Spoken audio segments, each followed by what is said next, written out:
He is on the phone.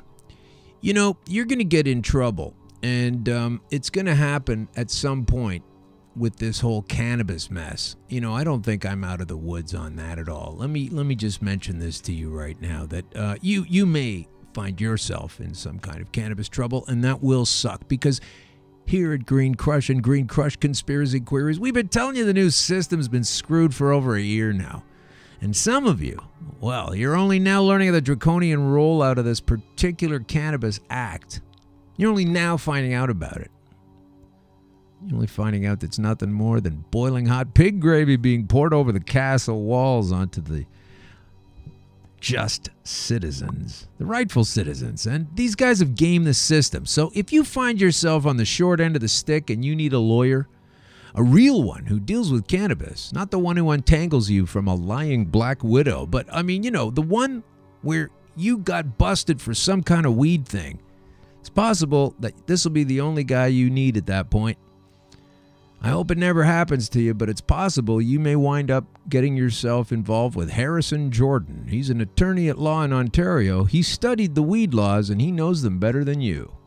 Hurt in a car? Do not call me. Get caught smoking a bong while driving on the 401?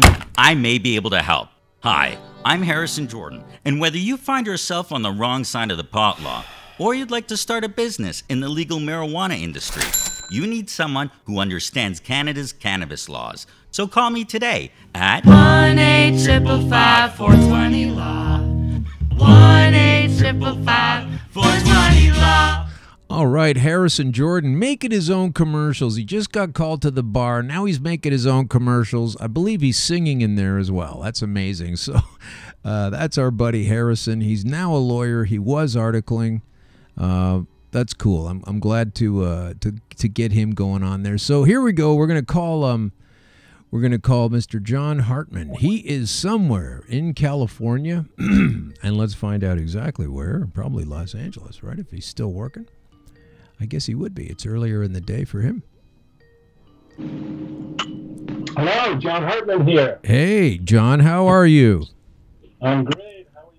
Okay, pretty good. We're going to play with some sound levels here. Is that all right? Okay. Now, I'm very excited. I don't know if you heard the beginning of the show, but the folks know who you are. You're a music manager and everything. At the beginning of the show, I played some Sonny and Cher. What do you think about that? One of my favorites. Yeah. When did you, let's just jump right in and say, when did you meet Sonny and Cher? What was that all about? Know who you are. You're a music manager and everything. At the beginning of the show, I played some Sonny. Wow, there's a big delay there. Yes, Shoot, that's... Yeah, we're on the air. That was a huge delay. Go ahead and say hi there. Hi there. I'm back. Okay. I don't know why I heard me 30 seconds later. You heard that too, huh? Okay, let me just ask you again. We're just going to dive in out of nowhere because I wound up using Sonny and Cher. How did you... I mean, you're a music manager. How did you meet Sonny and Cher? And tell us about that. They were like an international superstar team. Well, I was an agent at the William Morris Agency, 23 years old. My assignments were scale television shows and game shows. And the first time that rock and roll music was put on prime time network television was on ABC called Shindig. And that was a show that I worked on regularly and submitted William Morris clients to. And I happened to be pretty intensely into it. And I represented the director, Dean Whitmore, the house chanteuse, Donna Lauren, the house duet, Dick and Dee Dee. I signed the house quintet, the Shindogs, to William Morris. And I spent a lot of time at their rehearsals and God, we got some crazy noise here. So I was at one of the tapings, and the Rolling Stones were on the stage playing one of their hits, and there was an audience of about 300 kids. And they were all ignoring the Rolling Stones, which I found quite shocking. And so they were calling to someone standing in the wings behind a drape. And I went around the corner and looked to see what had their attention, and it was Sonny Bono. Sonny was the first guy in LA to have long hair. The Beatles had hair to their cheekbones, and the Stones had them to their neck, but no one had them below the neck. And somehow, Sonny and Cher were an unknown act at the time, but the kids knew who they were, so there was an underground movement for them. And this I found very shocking, that they would ignore the Rolling Stones and pay attention to this unknown artist. So later in that show, Sonny and Cher did a song. And a week later, and I thought it was pretty cool, and she was lovely. And about a week later, the ABC network had allowed the cast and crew of Shindig to be on a benefit concert at the Shrine Auditorium in LA. The benefit was for UNICEF. So I had all these clients on the show. It was a live show. It wasn't on television. It was just the audience that had paid to admission. And I was sitting up in the balcony, and Sonny and Cher were on the bill. And when, without introduction, actually, she comes, the song comes on the speakers, and she walks out of the wings alone with a handheld mic, and she hold on a second, she's singing a song called Just You. And so she comes out, and actually it's Sonny who comes out first. Okay. And he's singing this song Just You, and he sits at the edge of the stage, and in the Shrine Auditorium, the first row of seats is just like 3 feet from the stage, downstage edge. And so he's singing right into the faces of the kids. And then when he finishes his verse, she starts the answer verse, and she comes out of the wings. She sits down beside him, and she strokes his long hair. And I got goosebumps over my entire body. And I jumped out of my seat, and I ran down the back stairs and backstage, and by the time I got there, they had finished their song. And I went up to Sonny Bono, and I said, I want to be your agent. And he said, you do? As he knew I represented everybody else on the show. And I said, yes, I do. And so, long story short, I got a picture of them, and I went around the Morris office. I was in the television department, and I had to get someone in the live concert department to co-sign the act with me, because someone had to book gigs on that. And so I went around with this photo of them, and I showed it to all the agents. I said, we got to sign this act. And he says, and everybody said, no, don't do it. It's your career. You're going to blow your career. You got lucky on the last signing. I signed an English act called Chad and Jeremy that broke wide open.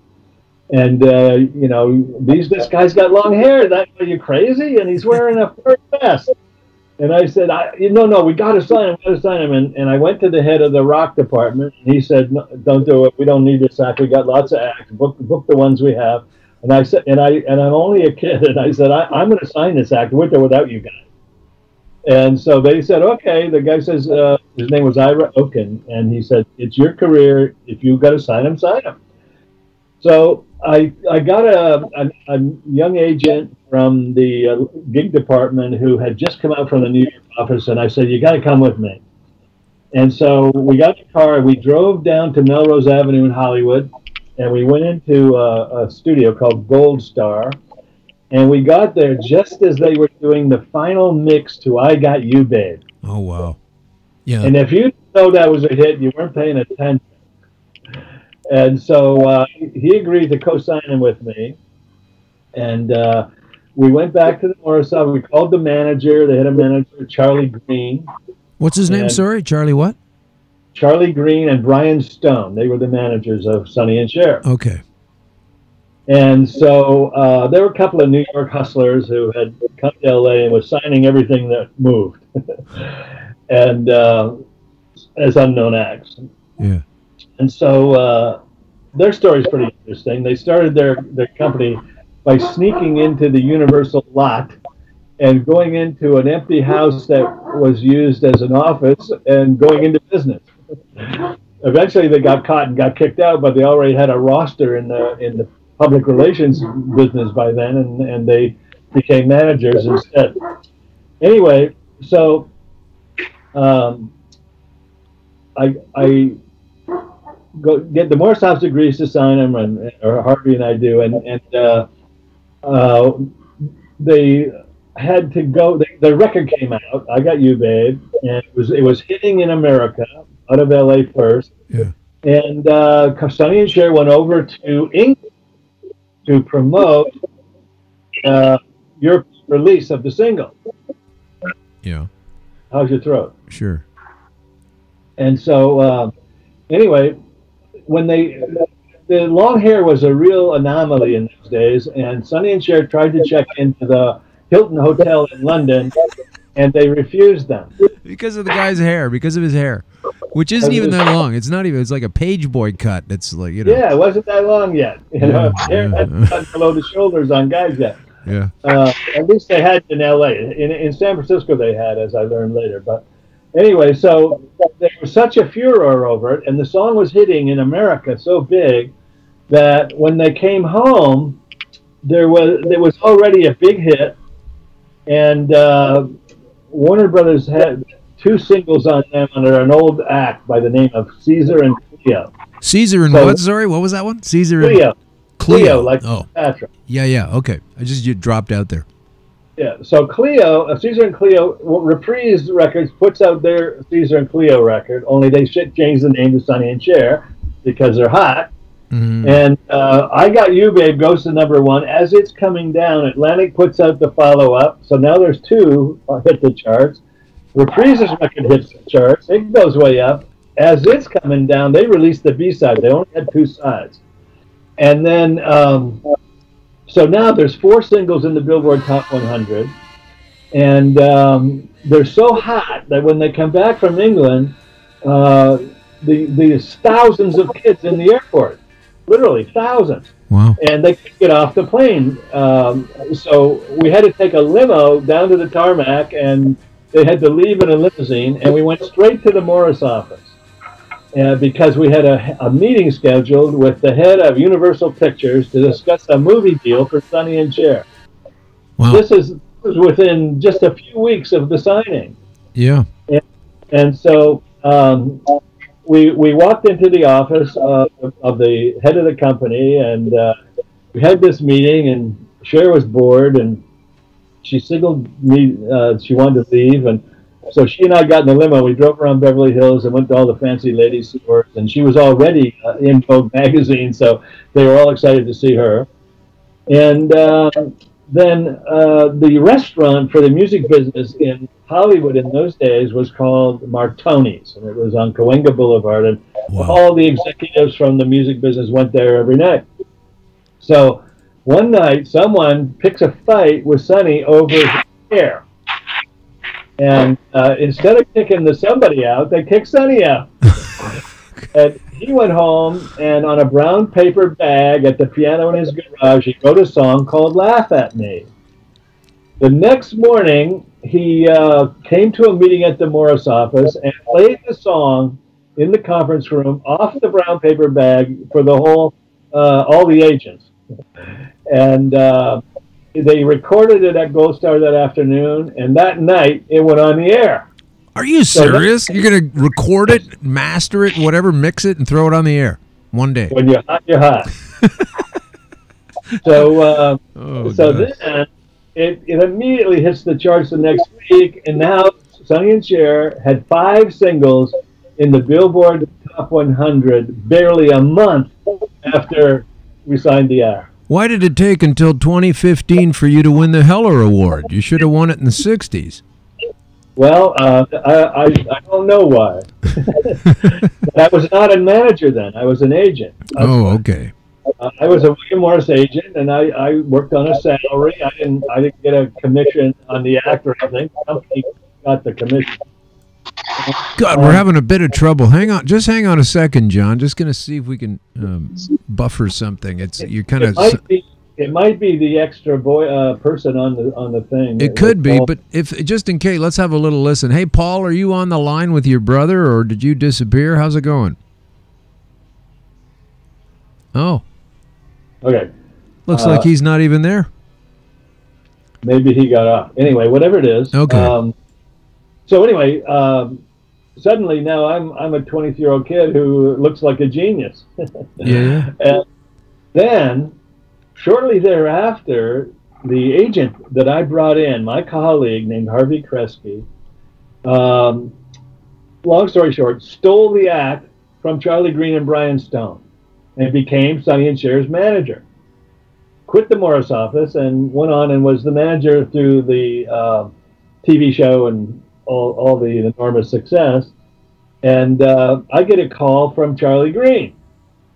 And he says, I know it wasn't your fault, and I got this other band.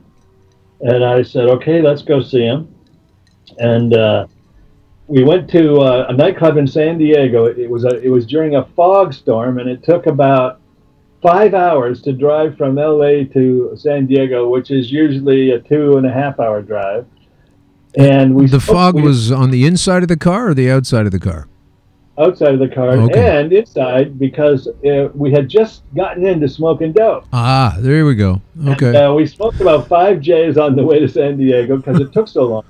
Yeah. And when we got there, the band was on stage, and it was so great that as soon as the song ended, I heard half a song, and I said, I'll sign the act. And who was this? Wait a second. Okay. And so I've told this story before, and it's all about timing.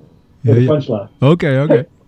Anyway, so in the middle of the next song, the lead guitar throws down his guitar and runs off the stage. The rest of the band throws down their instruments, and they run after him. I turned to Charlie Green, and I said, what is this? Is this part of the show?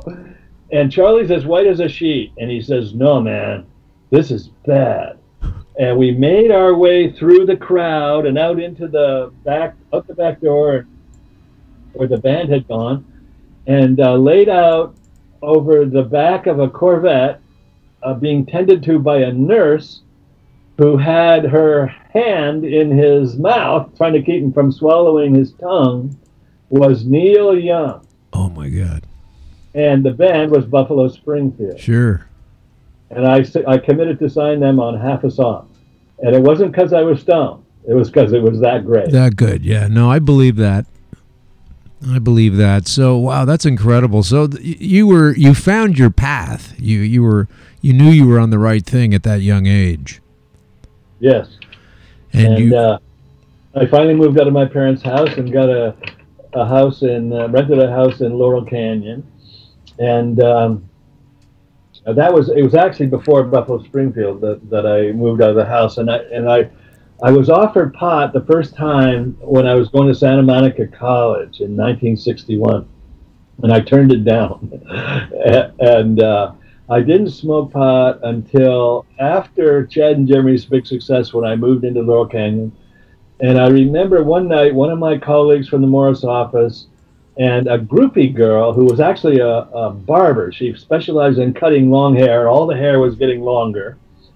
And they held me down. She sat on my chest while he made me smoke pot. And I took a few hits, and I was instantly hooked.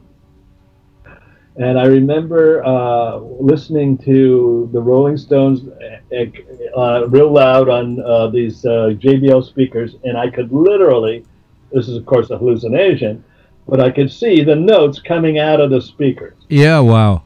I know that one. I know that one. I know. The same thing happened to me. Oh my God. Then I went up on this burned out house up above my on the hill behind my house, and I Yeah. stood there at night, and I imagined that I was flying out over the valley and back, and it was pretty much ready to try it again. Man, that's amazing. That's And then amazing.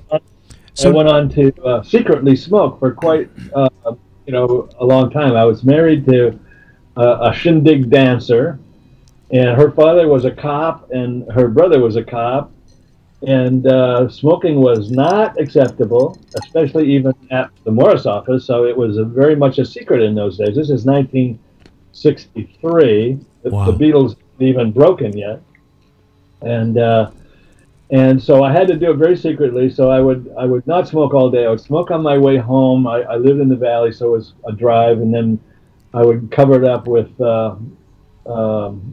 clone, and somehow fooled my wife for quite some time. How much would you say? How much would you say that as a? I mean, you've had this great career. You're still doing it, and you still know all these people, and you're connected to it. So, without necessarily putting anybody on the spot, over all these decades you've been involved with this, how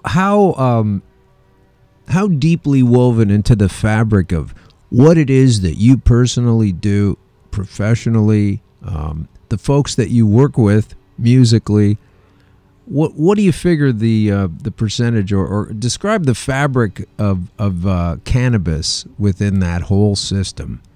Because as little kids, we hear these records, and I mean, I heard a lot of these records when I was a little kid in the 60s. So I heard a lot of that stuff. My sister was 14 years older than me. So when, all the regular kids, the other kids were listening to Wheels on the Bus and all those Simon Says kind of things, I was listening to the Beatles and the Stones and the Joplins and everything. So, I mean, I got a bit of an early jump on it, but I didn't know and didn't realize the depth of it at that time. And then I remember later on, Paul McCartney got arrested for it in Japan. And my mom was like, oh, that's really bad, And I was like, oh, boy, he got in trouble for doing this. But meanwhile, it's part of the whole industry, isn't it?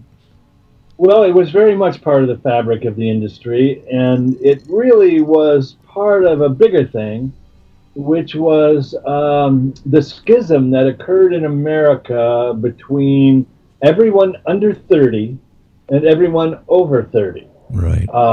It was a complete divide. It was even more divisive than it is today, although this one is still growing and it's going to get just as bad. Yeah. But in those days, there was an expression that everyone under 30 years, and the thing was, never trust anyone over 30. And then the adjunct phrase was, turn on, tune in, and drop out. Right.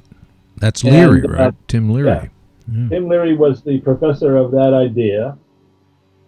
And he and I later on had an encounter that is interesting, which I'll get to in a minute. Okay. But the idea was that if you were against the war, you turned on. And pot was the expression was turning on was originally applicable to smoking marijuana, and then as everyone said, it was a gateway drug, and it ultimately led to LSD. And if it wasn't for LSD, the Vietnam War would still be going on. And but it kept the movement pacifistic. LSD was peace and love, not fascist, anti-fascist violence. Right. That has happened already in America this round, and it will continue to grow, I'm sure. Yeah. But in those days, everybody was pacified, and it became about flower children and a Mahatma Gandhi, Dr. Martin Luther King, Mandela kind of mindset, where there was the potential for violence did not exist in the hippie community. But the idea of if you didn't smoke pot, you weren't on the right side of the line. Right. So every musician and everybody who worked with musicians and everybody at every record company smoked pot. And the police were the enemy of pot smokers, and they were universally referred to as pigs. They were not good people in the minds of them. And they didn't like the hippies either, so it was a two-way street. And So if you didn't smoke pot, the idea of managing a rock and roll band was just out of the question, and it just didn't happen. And those who did it inside the Morris office, it was done secretly. We never we hid it from the executive core and the people who owned and ran the company. But once I got really committed to it, I didn't. I went to San Francisco because there was a manager here in LA who when I signed Buffalo Springfield, I went way out on a limb and I parlayed my success with Chad and Jeremy and my success with Sonny and Cher, and I said that this band is going to be bigger than them and it's going to be America's answer to the Beatles. Wow. And I was pushing that idea all over the Morris office, and this manager comes up to me and says, "You're wrong." I said, "What are you talking about? These guys are great." And he says, "Yeah, but they're not what's going to happen next." I said, "What are you talking about? They're going to be the next big thing." And he says, "No, the next big thing is coming out of San Francisco." And so I said, "Oh yeah, what do you mean?" And he says, "You don't know what's happening." And I thought, I'm 23 years old. I got 2 hit acts, and I think a bigger act coming. And I think I know everything because that's how young kids think. Yeah. Right? And so I went up to San Francisco with another colleague named Skip Taylor. And we went to Winterland. It was, I think it was October 18, 1966. And Winterland was a skating rink that they turned into a rock and roll venue. Bill Graham was the promoter. And the bill was Jefferson Airplane, Grateful Dead, and Paul Butterfield Blues Band. How'd you get out alive? Well, first of all, I'd never heard of any of those acts. Oh, okay. But they drew 5,000 people to Winterland. Yeah. And I went, "This is crazy. Unknown acts don't draw. Yeah. You can't fill 5,000 seats with with unknown acts." And it kind of blew my mind. And there were 2 other things that blew my mind that night. One was what they call liquid light shows, where they put different colored oils in a dish, a clear dish, and they put it on a magnifying screen, and they pulsate the dish to the beat of the music, and it throws colored lights all over the walls. Oh wow, that's yeah. I think I've seen that kind of thing. Yeah. Yeah, you see it in any Jefferson Airplane video. Yeah. Anyway, so that blew my mind, and then the next thing I saw was even more mind-boggling, and that was every guy in the room had hair below his shoulder. Yeah. And the longest I'd seen was Sonny. So that, really upset my apple cart, and Skip Taylor and I went out to Lookout Point in Sausalito and looked back at the city and said, "We got to bring this to L.A." So we went back to the Morris office and said, "We got to open a San Francisco office. There's going to be the next big explosion. All these bands are going to come out of Frisco, and if we have an office there, we can capture this and make it bigger than these hippie commie managers will ever do, and we got to do it." And they went, "You guys sit down, shut up, and stay out of San Francisco." Well, if you've seen, the golden ring, and they tell you don't grab it, you gotta say, "Uh-oh, something's wrong." So then Skip and I schemed on how to bring it to San Francisco. We were in the process of signing a band to the Morris office named Canned Heat. Sure. And instead of, we decided to leave the Morris office and start a nightclub. When we decided to do it for Buffalo Springfield, we called it the Stampede. Except the Morris office didn't want to do it, so we left and we changed the name to the Kaleidoscope. And we had realized that our bands in those days happened out of venues. The Beatles came out of the Cave in Liverpool. The Jefferson Airplane was coming out of the Phil. The Grateful Dead was coming out of the Avalon. Johnny Rivers came out of the Whiskey A Go-Go. The Byrds came out of the Troubadour. And we said, we gotta have an act to break in our nightclub. So we signed Canned Heat for management instead of agency. And we went about raising the money to open a nightclub. And while that's going on, we had to get ourselves fired from the Morris office because otherwise we didn't get unemployment Oh, I see. insurance. So we started smoking in the office at night and just, just being totally obnoxious to everyone. And by the time we got fired, we had the money and we had the whole kaleidoscope set up, and we released a venue and we structured the venue. It was an old sound stage where the Steve Allen television show had come from, and we configured it for a capacity of 700 people. And it was opening night, and we booked the Airplane, the Dead, and our band Canned Heat. Wow. And we showed up that afternoon. We painted the place. We created the best sound system rock had ever been on up to that point. And we went there to get ready for sound check, and there was a notification on the door that said, "You can't go in here. If you do, you're going to be under arrest." It was a restraining order from the owners of the building, who had gotten complaints from all the little old ladies in the neighborhood. They didn't want hippies in their neighborhood. Right. So I'm standing there, and all the kids who worked for us, like 20 kids who had done all the work on the building and painted it and everything. And this guy named Bill Kirby says, "Don't tell me we did all this for nothing." And I'm standing there, and I got $60,000 left in the bank, and I didn't want to.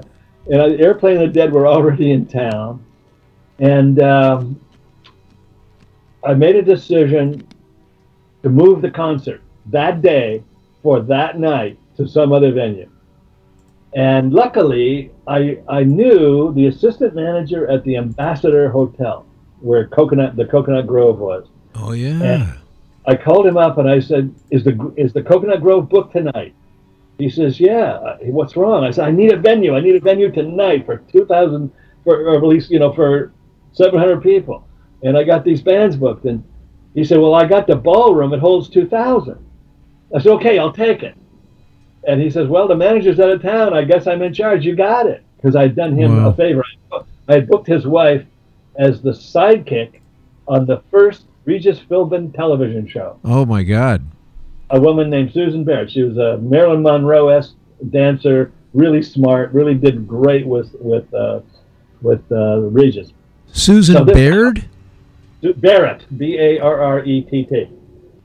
Okay. Anyway, so Uno owed me, and he paid off. And in one day, we moved the entire sound system, went on the radio, got the light show set up in the Ambassador, and told everybody that it was now at the Ambassador Hotel. When that was all accomplished, I went home for a shower, and I came back, and I'm walking in the building, and I passed two hippies. You could always tell who was under 30 because they always had longer hair, Yeah. they had low beads, and they had flowery clothes, right? And I went, "Oh, okay, that's two." And then I got up to the second floor where the ballroom was, and these kids who worked for us are selling tickets at the door. And I walk up, and they're grinning from ear to ear. And I said, "What?" And they said, "Take a look." And I opened the door, and the Airplane was on stage, and there were 2,000 people in the room.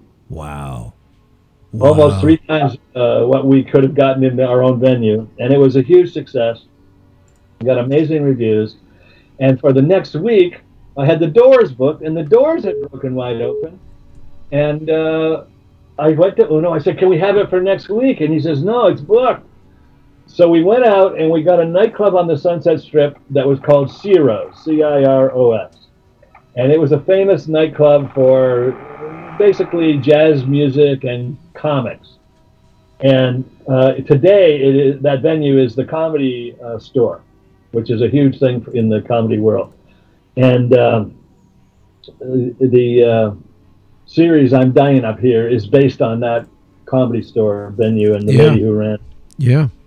Anyway, so we moved the Doors in there and changed the advertising and put out a poster, and there was a mile-long line trying to get in. So that was a huge success. The next week, we thought we had Paul Butterfield Blues Band booked. It fell apart. we snagged an act that was being heavily promoted at the time from MCA Records and said they better be good, because if they're not, they'll never work this town again. And they weren't good, so Who was that? Do you know? it was called Fever Tree. That band. Fever Tree? Fever Tree, and Yeah. it was a brand new act that MCA had put a huge billboard on Sunset that had 3D. It was like a woman in a swamp pulling a band on the raft, and the band was on the raft, and it was 3D, so it looked like she was actually pulling them. Anyway, it was a big hype, and the band got to play, and they weren't good, and their career ended. It's pretty much that day. Anyway, so now we shut down, and we went out and looked for another venue, and we ended up leasing an amazing, legendary venue on Sunset Boulevard, not on the Strip, but in Hollywood, called the Earl Carroll Theater, which was built in the 30s as a nightclub for stage shows and dancing, and it has an amazing history. And we went in there, we built a dance floor out of an old bowling alley. We bought an old bowling alley, the lanes, and installed it in this place because the whole concept of that era was dance concerts. You had to be able to dance, and the Earl Carroll Theater, which had been the Moulin Rouge in the 50s, it was actually built in the 30s, didn't have a dance floor. So we built a dance floor, and and our opening night was Jefferson Airplane, Grateful Dead, Canned Heat, once again. And in both situations, the one at the Ambassador and the one in our own venue, all three acts played for free. Oh, wow. Nice. They didn't charge us anything because they wanted us to bring their San Francisco to play, and we ended up bringing all the San Francisco acts down here first.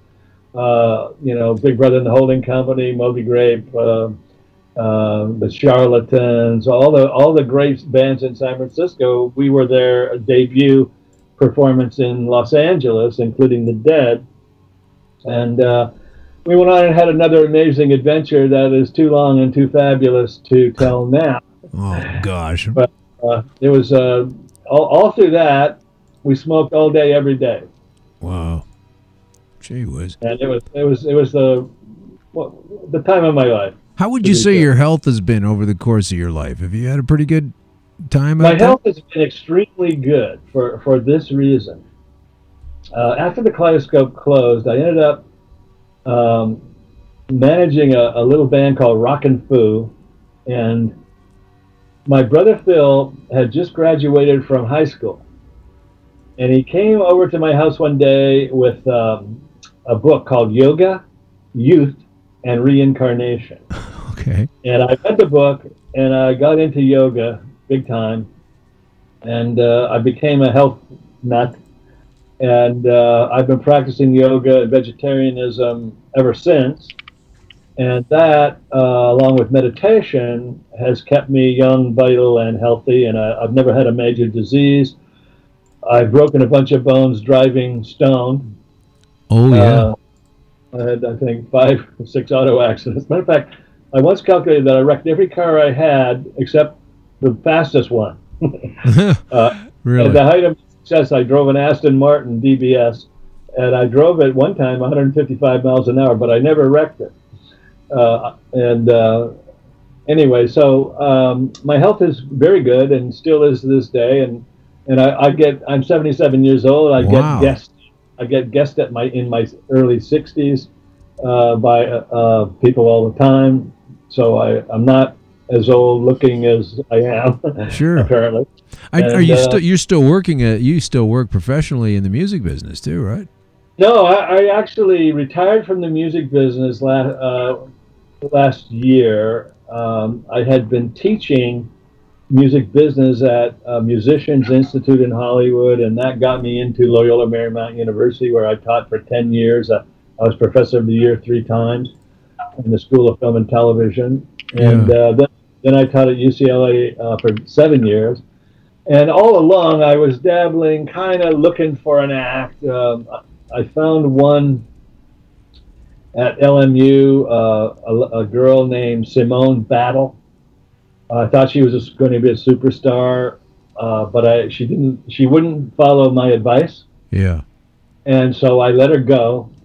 And when all my advice turned out to be absolutely correct, instead of coming back to me, and I invited her to do so, and I even wrote my book, Rock Building Bands in the Digital Age, as a guidebook for her, she killed herself instead. Oh, gosh. That's too broke bad. my heart. She was in a band called Girl, GRL. I think it was on RCA. Yeah. And produced by Dr. Luke. And I told her that kind of band wasn't going to make it today, and she should not do it. And she insisted on doing it. And they tried real hard, but they couldn't break the act, and it broke her. That's too bad. Spirit. What do you mean that it wouldn't work today? What exactly about it wouldn't work? It was the 5 hottest chicks you ever saw in one place in your life. Oh, okay. And that's not going to work? It was, no, I knew it wasn't going to work, because it was, the lady who put it together was the manager of the Pussycat Dolls. Right. And she was trying to duplicate her success. And that was not going to happen in the current market. Right. Part of being a great manager is having vision and knowing what's real and what's not real, because I never met an artist in 60 years of management that didn't think it was going all the way to the big time. Not one, ever, right? And 90% of them were absolutely wrong. They weren't even going to make a living. Right. So a manager has to know what to go on and what to not go on. And I told her, okay, this is going to be a learning experience for you. When it's over, come back to me. I was leading her down the direction that Adele later had huge success with. Wow. And she got into this cute all-girl band that, you know, danced and sang, didn't play instruments, Oh, God. and didn't write their songs, and wasn't going to make it. And when she realized that it wasn't going to happen, she hung herself in her apartment. So it was really like a poorly conceived, never going to work sort of a Monkees, right? Where they're not really doing much of they're just sort of puppeting along with something like a little. Well, yeah, I mean, but see, the Monkees was actually a brilliant idea at the time. Yeah, but I mean, that's what they're doing, a thing where they're not really they're gonna play the instruments and just jump around and just be cute, and that's supposed to work. That's not gonna work, is it? I mean, the best people to do that were the Spice Girls, maybe. Yeah, well, the Spice Girls and the Pussycat Dolls were similar things. I mean, that was in the 80s when that kind of thing had MTV to hype it. Yeah. And it worked because they were hot. But to do it in the market, you know, that Simone Battle was entering, it wasn't good. I knew 100% that even with Sony distributed record label, Dr. Luke, the hottest producer of the day, the best choreographers, and a lot of money, that band was going to fail. And when it did, she couldn't take it, and she didn't come back to me. She broke my heart instead. Yeah, that's too bad. Well, let's put a happier note on it. I mean, this fella also didn't go the distance, but if I don't ask you about Elvis Presley, I'll be kicking myself. That's even better story. When you start, the William Morris Agency trains their agents from the mailroom up. They don't hire, at least in those days, they didn't hire agents from the outside or other agencies.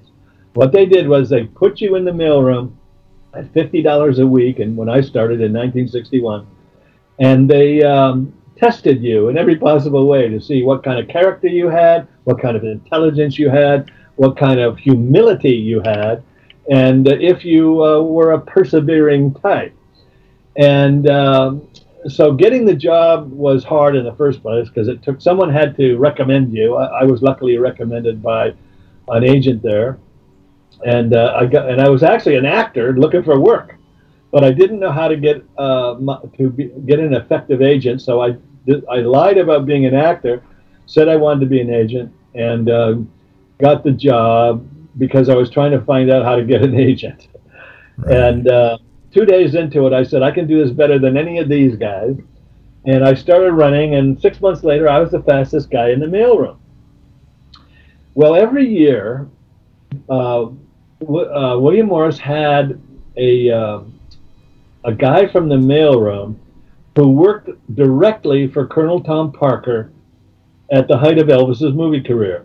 He was a liaison between the Elvis camp and the Morris office. And it was just the colonel hustling a free staff member, and it was I was a flunky gopher type. But they sent me, the kid who worked for them, for Colonel full time, was named Irv Schechter, and he went in the Air Force Reserves every summer for 2 weeks. And the Colonel, tough old buzzard that he was, insisted that somebody replace him for those 2 weeks as the gopher. Okay. So they always sent the guy who was least likely to screw up because they didn't want the Colonel complaining. So I got the gig. When I went over there for what was supposed to be 2 weeks, and it was amazing to see, the King of Rock and Roll's operation at the highest possible level. And 2 weeks in, I went to the Colonel on the Friday, and I said, Colonel, thanks for the opportunity. Irving will be back on Monday, and it was really amazing. He says, oh, no, Johnny, you come back on Monday too. I said, well, sir, they're expecting me back at the office. He says, no, I'll handle that. End of discussion. So the Colonel ended up keeping me on his staff for the better part of a year, and it was just amazing. And I was we were at Paramount Pictures. The Colonel always got something for free in every deal he did, and what he got in a multiple picture deal with the great producer Hal Wallace was half the second floor of the main building at Paramount Pictures for free. 7-room suite. Wow, and nice. Every square inch was covered with a picture of Elvis. You just have to manage Elvis to get that perk. Well, he was, his deal with Elvis was, I'll only manage you. Right. But you have to do whatever I say and I get half. Right. And so Elvis went along and that was their relationship. But the Colonel was a tough old nut. Yeah. And he didn't, he like when he signed Elvis to RCA Records, he got a full-time RCA employee on his staff named Graylin Landon, who was a press agent. So all of Elvis's press didn't emanate from the record company, it emanated from the Colonel's office by this guy, Graylin. So that was just the Colonel's MO. He always got something for free in the deal. And in the Morris office, he wanted three free things. He wanted an office in the building, he wanted a full-time employee on his staff, and he wanted a free station wagon, gassed, insured, and serviced by William Morris. Station wagon. Yeah, they gave him the station wagon. That was easy. They had a whole fleet. Yeah. They gave him a guy from the mailroom. That's only $50 a week. No big deal. Yeah. But an office in the William Morris building was hugely expensive. So Mr. Lashvogel, the head of William Morris, said to him, "Listen, Colonel, there's no office in this building good enough for you, except mine. So whenever you're in the building, you come and use my office, and I will move into my other office." And so Lashvogel kind of outsharped him in that move, but he got the staff member and eventually me and the car. Wow. And so anyway, I met Elvis on the set of a movie called Girls, Girls, Girls one day in a group of people, just to say hello and shake hands. And then one day, they moved over to MGM Studios to make a movie called It Happened at the World's Fair. Yeah. And I was left alone in this 7-room suite with all these pictures of Elvis on the walls, and my Virgo brain couldn't take it, and I had nothing to do except I went to all the studios where Elvis ever made a movie and collected his fan mail, went back to the office, read it, and if anything was interesting, I sent it to this warehouse in Madison, Tennessee. And my other job was to buy every newspaper and every magazine and go through it, and anything about Elvis I would send to this warehouse. But I never, I only got like a few phone calls a day. One in the morning at 9 o'clock to make sure I was there. One at 5 to 1 to let me go to lunch. One at 5 after 2 to make sure I was back. And one at 5 to 5 to tell me to go home. Wow, pretty punctual. Yeah. So the rest of the time, I took down all the pictures and I put them all back up. They were all laid out in the 7-room suites asymmetrically. And I took them all down and put them all back up symmetrically, where the wallet-size calendars were the ring around the top of the walls, and then the certain size went in the middle, and it turned it into this rather pretty work of art. And after they finished the movie, at MGM. They came back. No one ever mentioned, I don't even know if they noticed it, but no one ever mentioned that all the pictures were changed. That was funny. That's Anyway, amazing. so- That's a great so- start. That's an amazing story. While they were over at MGM one day, I got a call to bring these papers over to the Colonel. And in those days, I was only making $50 a week, and I had this 59 Ford Galaxy convertible where the top was split from stem to stern on both sides, and the thing was so funky it looked like it could grow moss on it. Oh, wow. And the Colonel loved to be driven around in this old car, right? Yeah. He thought it was. He'd sit in the back like it was a limo, and I would drive him. So I drive on. I have a pass to drive onto the lot, and I go to his office, and I walk in, and I go into his private office, and I hand him the papers. Oh, Johnny, come on! Yes, I give him the papers. He says, "Oh," and he says, "You know Elvis." And I look over, and Elvis is standing, leaning against the wall, and I got to tell you, it was like being in a room with a fire. I mean, it was so intense to be in a room with this absolutely gorgeous human being who is the king of rock and roll and a major movie star and a guy I was a fan of since high school in Canada. Wow. What year was that? Like, how old were you about? At this time, I was maybe 22. 22, and there he is standing right in front of you. And you're telling me you had certain way, there was an indescribable air of greatness. Is that how It can? was an aura like as hot as a fire. Wow. And it was like looking at a fireplace, only it was him standing there. And he says, you know Elvis. And I look over, and Elvis walks toward me, and he sticks out his hand, and I stick out mine. We shake hands. He says, how do you do, sir? Oh, wow. Now, he calls me sir because I'm wearing a suit and a tie, Sure. which was compulsory at William Morris. Yeah. Not because I'm older. I'm actually much younger than him. By at least, I think, maybe a few years at least. Yeah. We probably calculate that. But anyway, so I just shook hands with the king of rock and roll, and I'm like walking on air. And the Colonel says, well, wait outside for me, and you can drive me home. And so I turn and I start to leave the room, and Elvis walks over and he opens the door for me, and he says, "See ya, man." Oh, wow. As only he could. God. And so the Colonel gets in the car. We drive out, and we're driving through the main. How's your throat? I'm good. I'm okay. I just had to clear it up. Yeah. So we're driving through the main gate, and the president of MGM Pictures is walking toward the gate. And the gate is from the 30s, and it's very narrow, and the car almost fills the gate. And so the Colonel says, "Stop the car, Johnny." And I stop right in the middle of the arch of the gate. And he waits for Robert Whiteman, the president of MGM, to get right up next to the car. And then he sticks his hand through the hole in the roof, and he says, "Mr. Whiteman." And Whiteman steps over, and he looks down into the hole, and he takes Colonel's hand and shakes it. He says, "Are you in there, Colonel?" And the Colonel says, "Yes, sir. Make sure you go by the set and say hello to Elvis." And he said, "Yes, sir, I will." And he says, "Okay, Johnny, drive on." And I drive away, and the Colonel laughed all the way home. Oh, that's It was amazing. Hey, listen, when you were with Elvis, I mean, this is my brief, I don't have any kind of story like that, but I did go to Graceland. And when you were with Elvis and he was alive and everything, obviously it wasn't when he was at his larger size yet when you met him, right? I mean, he was Right. at the perfect physical height. So when you met him, like, how tall of a man? Because the thing that really struck me when I was in Graceland, and you can go on a tour there, they have a lot of the clothing that he wore on stage. So there's that famous, the iconic white suit with all of the sparkles, and I couldn't believe how small it was.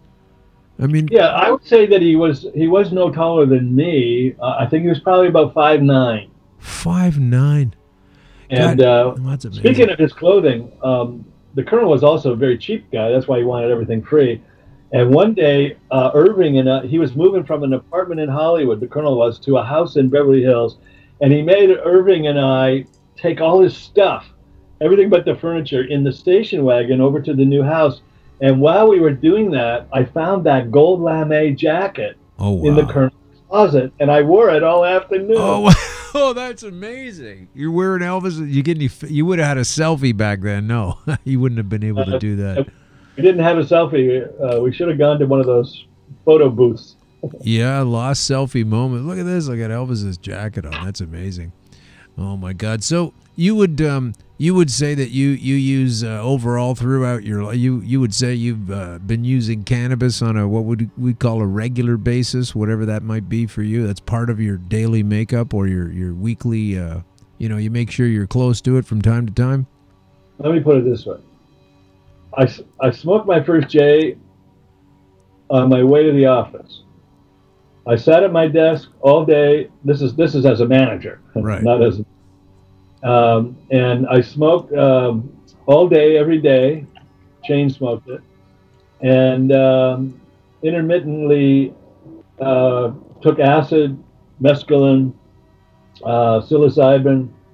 There was a thing that happened among the hippie community where the idea was they lied about pot.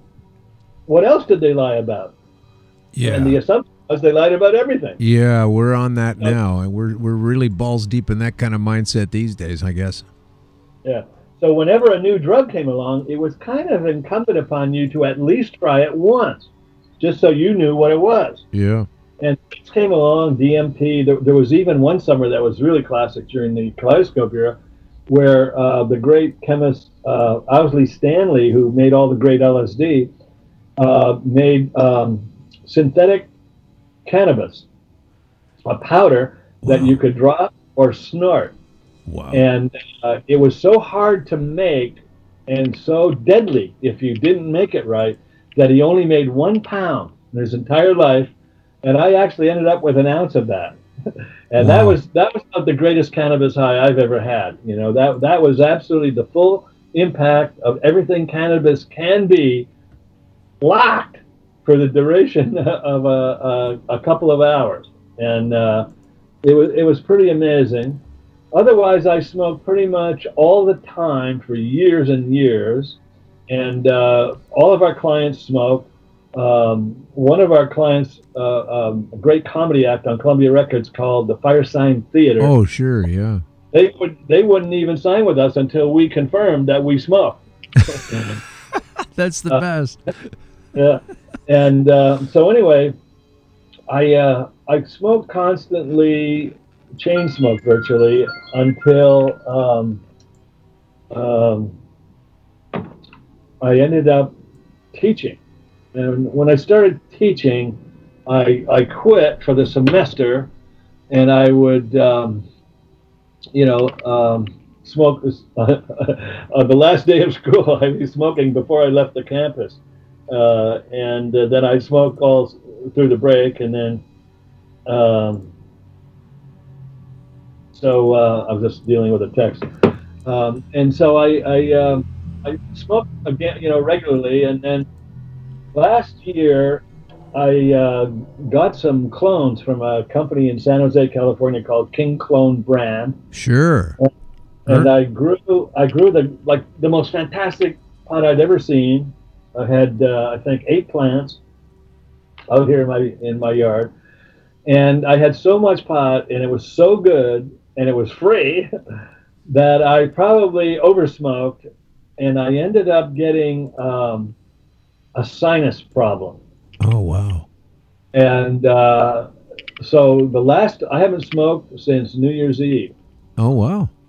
And for the first time in my life, I other than short periods of semester length, which at the longest was 16 weeks, I haven't smoked now in 6 months. Gee whiz. And, it's interesting. I still feel real good. Like I use pot pretty much as what Chad Stewart from Chad and Jeremy called a calmative, to reduce stress and kind of as a reward for doing the insane work of being a manager. Right. A lot of crazy people. But right? you feel good not being on it for 6 months, 7 months. Yeah, even when I quit for school, it was hard for me to kick. I would have so much in my system that the withdrawal would actually be quite intense, and I would get uptight and ornery and stressed out and uncomfortable until I went through a week or two, and then it would start to mellow out, and I ended up feeling, just as good straight as I did high. And so now I'm 6 months into being straight, It still and feels good. Just don't I change got it. to say, I feel fabulous. Yeah. Just it's whichever camp I'm in at the time is the one I prefer. Right.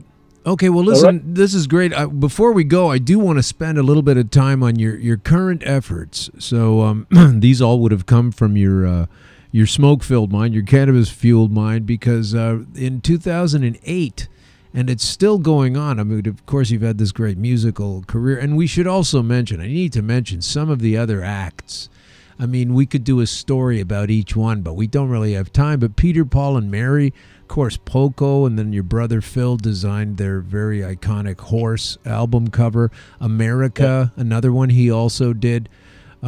Crosby, and Nash, Crosby, Stills, Nash, and Young, Dwight Tilley, all kinds of people. Let me just quickly ask you this.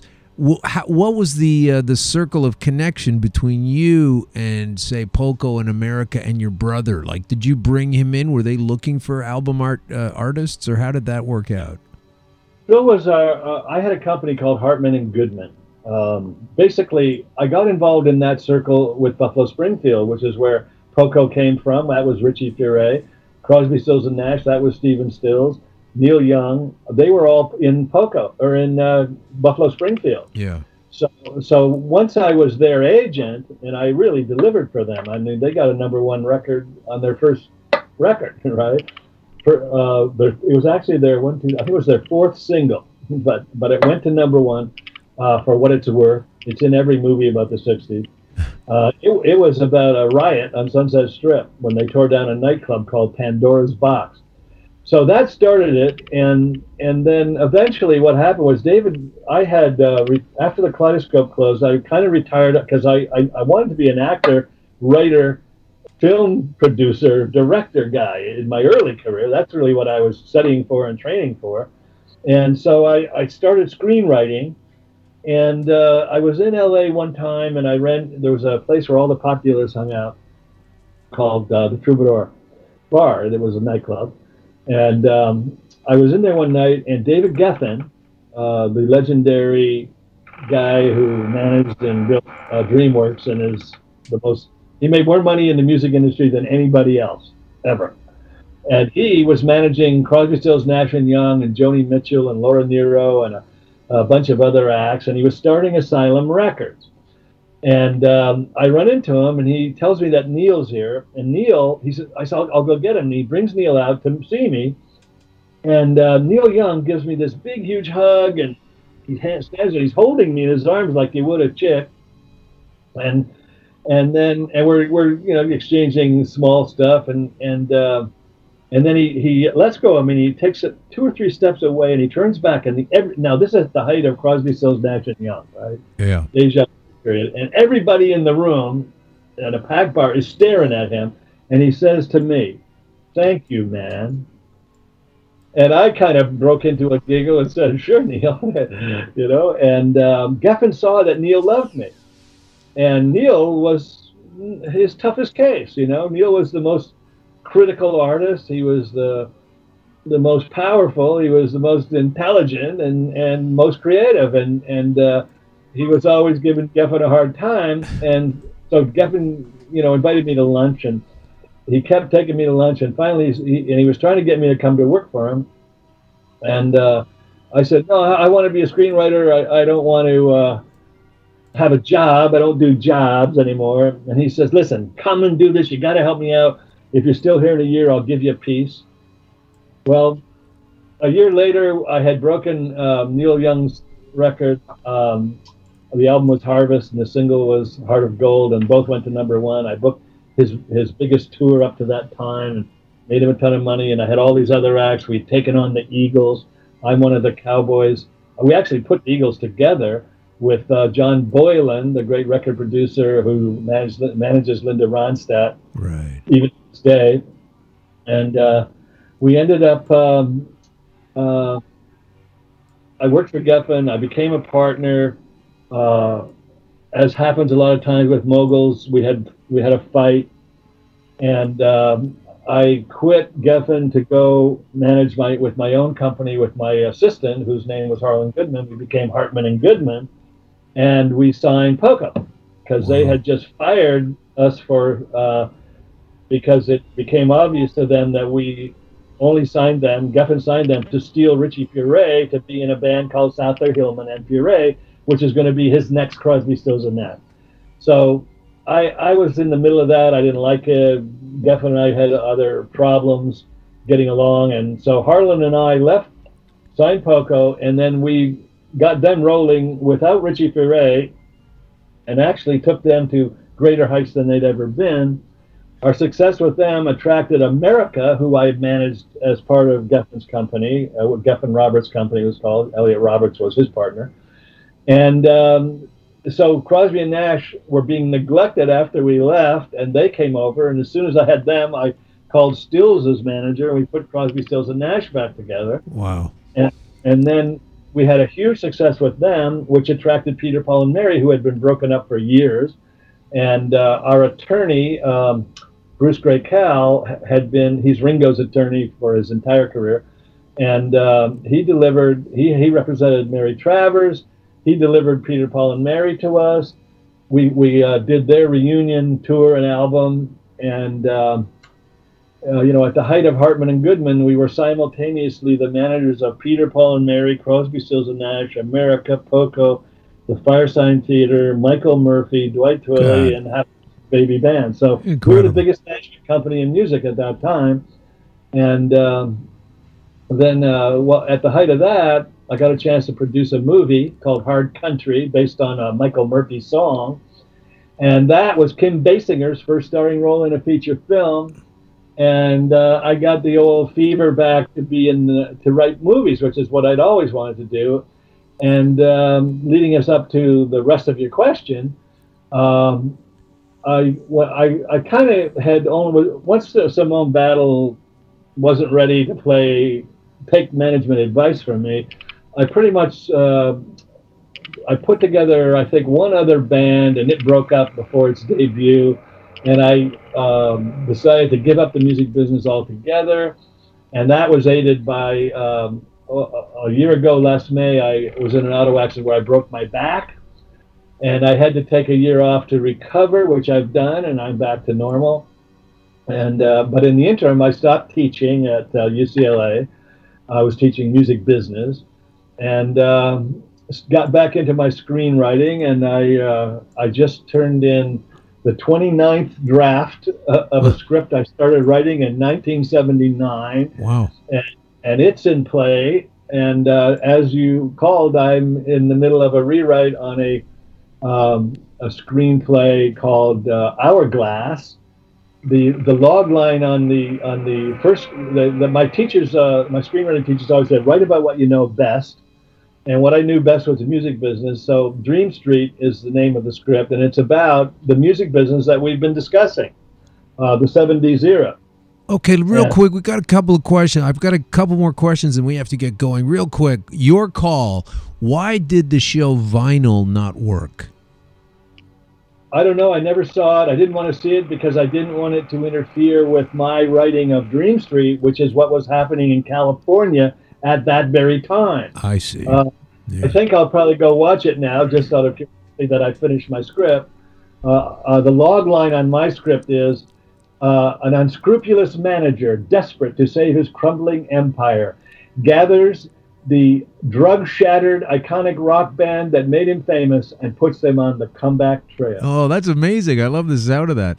Hey, and then slightly away from that, I mean, talking about music, of course, your whole career has been centered around that. Tell me a little bit about, and then we have to get going soon, but I want you to close out. First of all, if there's anywhere that people can get a hold of you, if you have a Twitter handle, etc. But I really want to hear about the Holodyne Foundation. You've been doing that for 10 years. Tell people what that is, because as I understand it, you're trying to foster a new generation of music, and so what exactly are you bringing to people? And with the coda on that question being, I don't know, man, I just hear a lot of stuff these days. I don't really like it. So am I old, or are you trying to help people bring new good stuff? We can go more with Adele and these other, the quality of acts that you've been wrestling with over the past decades. Do we have any ways to pull characteristics and find things like that about musicians? Do we have another bevy of talent ahead of us, or is it all just manufactured pap, or somewhere in between? New talent will come along. Paul Simon said it in a song. Every generation puts a hero up the pop charts. The hero for this generation has not arrived yet. The Holodyne, the mission statement for the Holodyne is to ensure that the next generation of music belongs to those who create it. Now, here's how it works. The website, Holodyne, HLOLODIGM, like paradigm. It's hologram meets paradigm, music.com or the Holodyne or 20 different misspellings. You'll get there. And what you have there is more than 30 hours of classroom lectures. The exact course that I taught at LMU that those students paid $4,000 to take is online, available, absolutely free. Can you just say that again one more time for people, because this is like a massive gift and I want folks to understand that. Just tell us that one more time. Okay. The Holodyne, whose mission statement is to ensure that the next generation of music belongs to those who create it, not transnational corporations, right, contains more than 30 hours of actual classroom lectures. The entire course that I taught at Musicians Institute in Hollywood, Loyola Marymount University for 10 years. They paid $4,000 to take that course. I taught it at UCLA for 7 years. I was Professor of the Year in those institutions 4 different times. And the course is the absolute truth. And the textbook that goes with it that I wrote, called Rock Building Bands in the Digital Age, is available on that website absolutely free. I have given away totally thousands of copies online for free. You can download it. And between the lectures in that book, it tells you exactly what's happening in the music business today, exactly how to direct your own career, and how to end up owning your own masters, your own publishing, and your own merchandising, and how to generate a career that, if you're talented, and trust me, like I said earlier, I never met a band that didn't think it was going all the way, and 90% of them won't even make a living. 1% will make 90% of the money. But if you think you're great, and trust me, good isn't enough anymore, it has to be great, then you go there. You read that book, and you watch those lectures. There are also guest lectures from artists, managers, producers, other people on that website that will tell you how this game is played, how it works, and how to operate it. The whole course was designed to train personal managers in the music industry. And there's the Holodyne itself is a visualization that I created so that I can show you how to play the game of showbiz in a 1.5-hour lecture with a visual that shows you what it looks like. The Holodyne is what showbiz would look like if it was a board game. Amazing. That is absolutely amazing. That's fantastic. So look that up, HOLODIGM, Holodyne, like hologram and paradigm.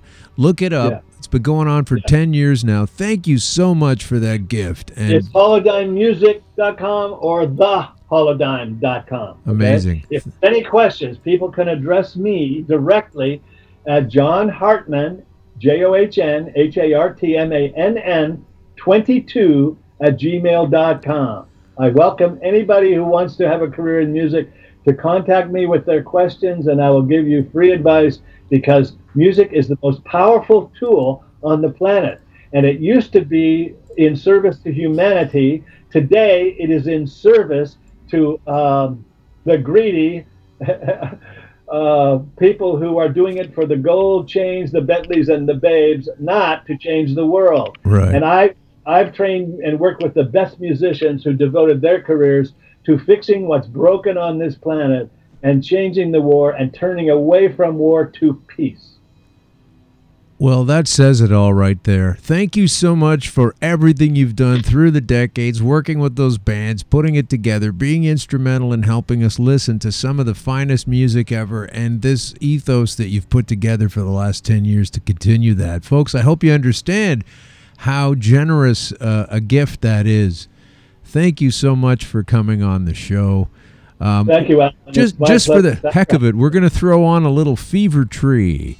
This is San Francisco Girls. And these guys aren't very good, according to you. So this is No, I'm not saying that. I'm saying it blew their career because they had an opportunity that they didn't fulfill. They weren't ready. They were a young baby band. Right. They were putting up on the place with Airplane and the Doors, who were seasoned veterans. It's pretty trippy. Yeah, but I'd like to hear it myself. That's great stuff. Well, listen, thank you so much for coming on the show, Mr. John Hartmann. I hope it was okay for you. We had a great time. We learned a lot of cool stuff. So thanks very much. I'm glad to speak to everybody in the homeland. I miss you guys. You too. Yes, don't forget, folks, John was born here as a Canadian before he was absconded with down to the States and gave us some of the finest music of the last 50 years. This track here may not be in that canon, but it's still kind of fun to listen to. Thanks very much, John. Thank you. Cheers. Fever Tree, folks. Wow. Yeah, it's kind of trippy, actually. I've never heard of these guys. That's the part that really interested me. I was like, who are they? I mean, you know who all the crummy ones are. It just it's hard to deal that song came out 50 years ago. All right, so now where are we? We have to close this show out. We've only got a couple of seconds left to go. Not really much at all, but I do have another quick couple of things I got to read here for you. Remember, just before we had John come on, that the chief medical officer here in Toronto, which is a pretty large city, is proposing in a report called A Public Health Approach to Drug Policy that will be presented has already been presented to the city's health board. This is a great idea. Have a look at Portugal and what they do about all of this. And in Australia, we will go out on this final bit of news. In Australia, unfortunately, they're so uptight there. We have our friend Jenny Hallam, who is in kind of a lot of trouble. And we don't know how that's going to go. But this is not a good piece of news to understand that... gee whiz, listen to this nonsense. While other parts of the world are decriminalizing cannabis, South Australia plans to quadruple fines and introduce prison terms. The South Australian Liberal Party ran a war on drugs slogan in April, and today it delivered on that promise. What are you doing over there, folks? Announcing new laws to be debated in Parliament this week, including the proposals of a maximum fine for cannabis possession of $2,000 plus a 2-year jail term, a cap on a number of times a person can enter a drug diversion program, allowing drug-sniffing dogs into schools. Attorney General Vicky Chapman says the changes would make the penalty for possession of marijuana the same as it is for heroin. Hey, if that makes any sense to you, you're mentally unwell. So write your congressman or your whoever it is in Australia that you need to speak with. I mean, that is just... it's just not on, you know? I don't understand why they don't understand. Wow. Anyway, this has been Green Crush. Conspiracy Queries with Alan Park. Thanks again to our guest, John Hartmann, brother of Paul and Phil. If there are any more Hartmann brothers, please send your resume to the show. We have a soft spot for all of you. If there's any other hidden siblings out there, any other Hartmanns, you've all done well so far. So thanks for listening to the show, and do join us again next week.